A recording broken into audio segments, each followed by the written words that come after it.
Hi, folks. It's September 12th. Yesterday it was a very emotional day for most Americans, looking at what happened with the World Trade Center, the Pentagon, and Shanksville, Pennsylvania, when we had the terrorist attacks on that terrible, terrible morning. But yesterday, when President Biden, we'll call him president for the sake of argument, gave that speech at the Pentagon, I was beside myself. But yesterday wasn't the time to have a divisive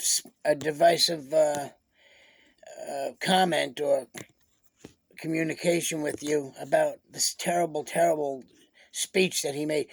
He got up there and he talked about how we need to remember and respect what our leaders did in taking out Osama bin Laden because of what they did to us, and acted very, very remorseful.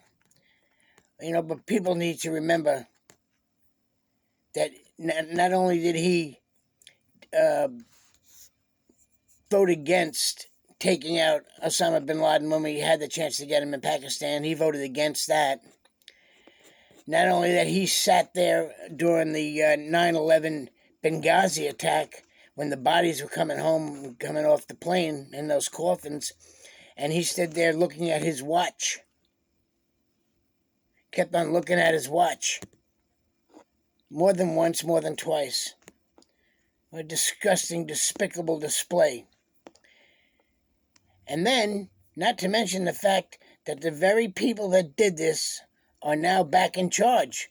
The Taliban is in charge of Afghanistan again, and they allowed the Al-Qaeda to do this training camps and stuff and get ready to do the attack on our country. Now they're back, thanks to Mr. Biden's surrender. That's right, it was a surrender. We had them beat after 20 years and thousands of lives lost, American blood and treasure lost in Afghanistan. After 20 years, he surrendered. And not only did he surrender, but he armed them. He gave them, I think it was $40 billion worth of equipment, the best equipment in the world. And he's going to get up there in front of the Pentagon, and he's going to say how the United States was attacked, and it was the bravery of the military. Yes, it was the bravery of the military, but not you, not you. I would have much rather you speak someplace else in front of the Pentagon.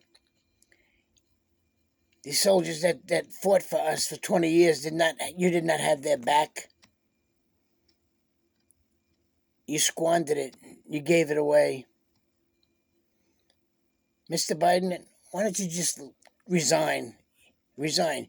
You can't be in that job. You're a disgusting individual. And you know what? For a long time, people were saying bad things about you and talking about you, you're cognitively impaired and stuff like that. And I kind of never really wanted to go there.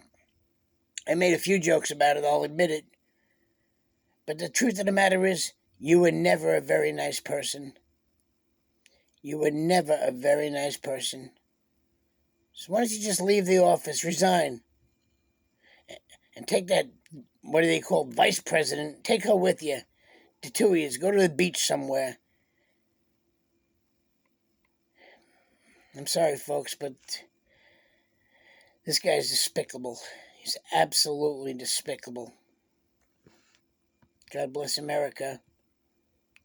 God bless and rest in peace all of those who lost their lives. Oh, and not to mention the 13 more lives you gave away, Mr. Biden, when you did the retreat. It was 13 more men that died. I don't know.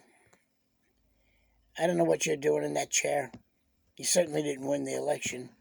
I mean, Joe Biden, you stayed in your basement. You didn't even campaign. Nobody came to your rallies. They had to keep you off the campaign trail not to embarrass you. And President Trump had thousands and thousands of people in boat parades and car parades and airplanes with banners, motorcycle parades, Trump shirts, Trump hats, Trump flags, Trump banners, horns honking, celebrating the fact that for President Donald John Trump. Where were you? In your basement. You didn't win that election. Why don't you stop saying that you did? God bless America. God bless all of you.